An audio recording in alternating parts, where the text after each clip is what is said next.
Hello. There are 3 words that are very useful to know. The practices are, of course, more important, but it's convenient to know the words. These are Dhyana, Japa, and Vichara. They are 3 different ways to use mantra. They each one stand alone as its own practice, but they work beautifully together, not literally at the same moment. Dhyana means meditation. Meditation on mantra leads you inward, ultimately to where you are just aware of the observer itself, the witness itself. If there's an observer observing the observed, we want the observer to stand alone. In the higher meditation, ultimately, is objectless meditation. So, as example, the way that works, if internally I use the mantra Om, internally I will go Om. I'm doing this out loud so you can hear me, but if I do it internally,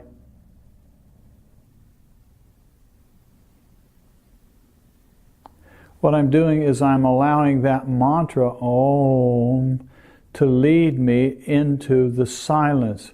And in that silence, what I'm attempting to do is have it just be the silent observer, me, independent of any thinking process that's going on, no pictures, no words, no object of meditation as such. The dhyana, the mantra itself, is leading me to that silence. Dhyana. So I go internally, oh.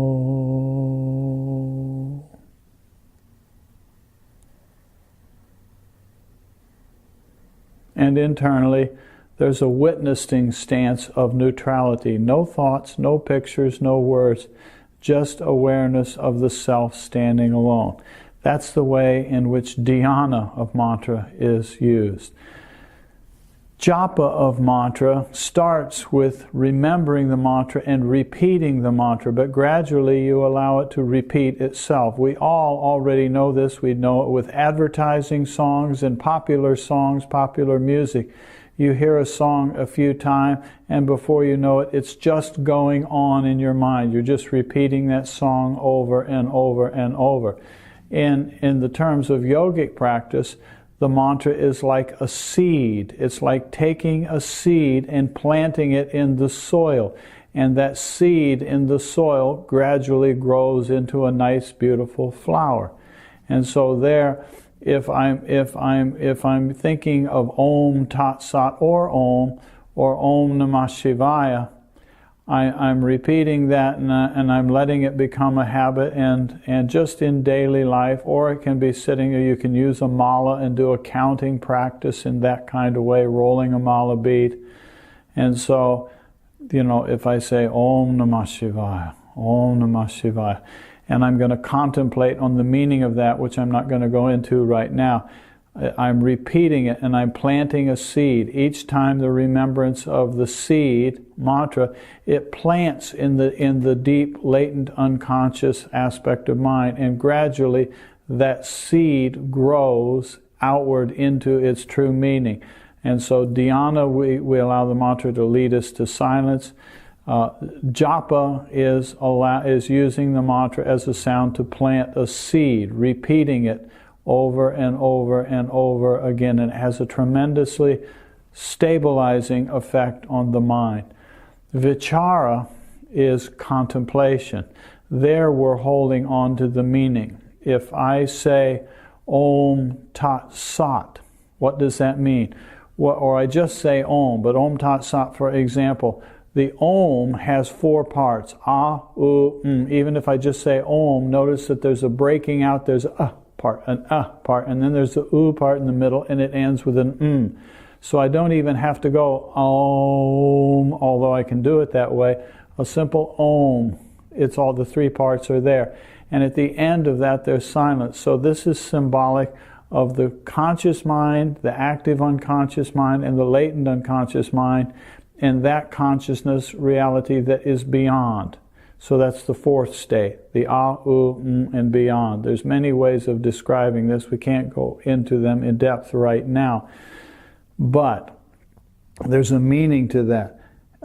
In the word Sat, in Om Tat Sat, Sat approximately translates as existence. So the existence that means is that the total, complete, infinite, non-dual reality, all the levels and planes and aspects of being.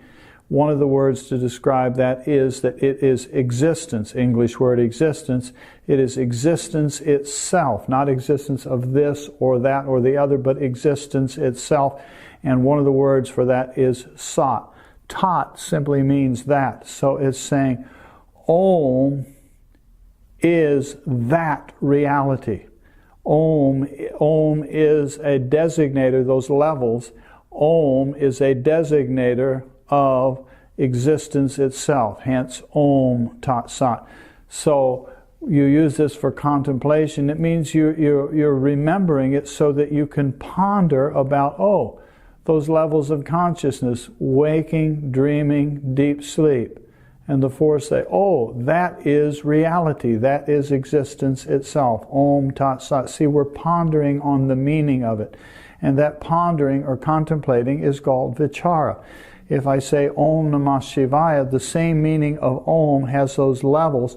The word Namaha comes from the root Namam, which means not mine, which means in the three levels, anything that is out here in the world, out here, anything that's out here, anything that's in my active unconscious, anything that's in the subtle, psychic, astral, occult plane of reality, anything that's in the causal level of reality, the ground reality, anything that's in all of those levels is Namaha, is not mine. I am the possessor of nothing. So it starts with the levels of reality, Om Namaha. And when that is done, what's left? Shiva, the ground consciousness, the ground reality.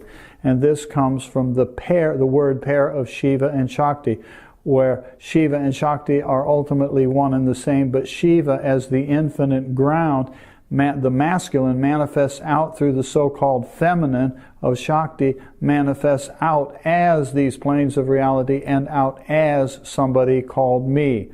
And so when we reverse it, we go inward, Om, all of that manifestation is Namaha, not mine, which leads me to Shiva, the absolute reality.